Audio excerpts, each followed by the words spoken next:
On December 10, 1945, Wilhelm Wagner walked to the gallows with a grin on his face.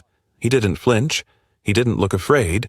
In fact, he seemed almost amused, like a man heading to a joke, not to his own execution. But for the survivors of his crimes, there was nothing funny about it.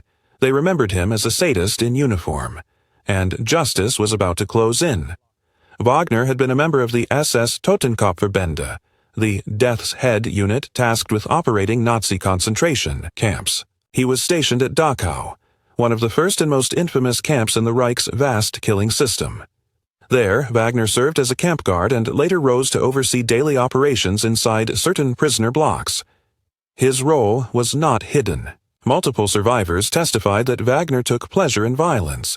He beat inmates for amusement, staged humiliations, and was known for mocking the condemned as they were led to punishment.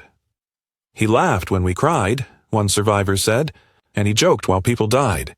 Others recalled how he referred to starving prisoners as skeleton actors and forced them to dance for food.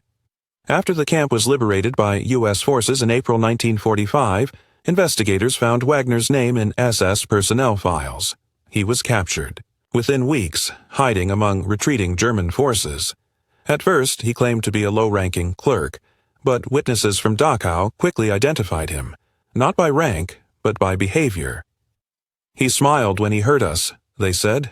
"We never forgot that smile." At the Dachau trials, Wagner stood out, not for his defense, which was weak and predictable, but for his attitude. He showed no remorse. He interrupted testimony to laugh. When photos of abused prisoners were shown in court, he reportedly smirked. One U.S. officer described him as the most openly arrogant defendant in the entire courtroom. The prosecution presented extensive evidence. Signed reports of forced labor shifts, punishment orders, and first-hand testimonies of physical torture. Wagner was implicated in the death of at least 60 prisoners, either directly through beatings, or indirectly through withholding medical treatment. "He didn't kill with a weapon," the prosecutor said. "He killed with routine." When the guilty verdict was announced, Wagner stood tall and nodded. He refused to appeal his sentence.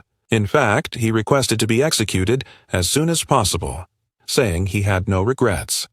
"I did my duty," he said, "and I did it well." Those in the courtroom were left stunned, not by what he said, but by how easily he said it. On the morning of his execution, Wagner showed no signs of fear. He stood straight, hands steady, his face expressionless. But as the noose was tightened around his neck, he smiled, calmly, deliberately. It wasn't bravado. It was defiance, a final act of control from a man who had spent years exercising cruelty over the helpless. Witnesses later said it was one of the coldest things they had ever seen. His body dropped, the rope snapped tight, and the smirk was gone. Just like that, one of Dachau's most sadistic faces vanished into silence. No last words, no apology, no reflection.